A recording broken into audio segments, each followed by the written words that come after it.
বিশ্বনবী সাল্লাল্লাহু আলাইহি ইসলামের জীবনী, ওনার বায়োগ্রাফি নিয়ে কথা বলাটা দুষ্কর, কারণ এটার কোনো শেষ নাই, কুল নাই, কিনারা নাই, বিয়ন্ডলেস, বাউন্ডলেস, বটমলেস। সুবহানাল্লাহ বলেন।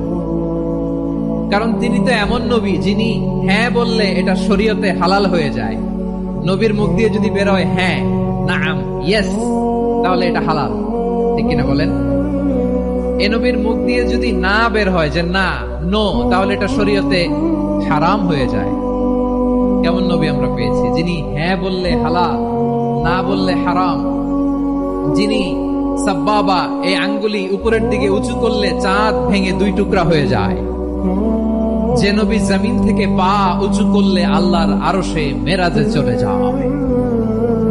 এমন নবীর উম্মত আমরা হয়েছি। যে নবীকে বাদ দিলে কোরআন বোঝা যায় না, কারণ এই নবীর উপরই কোরআন নাজিল করেছে কে?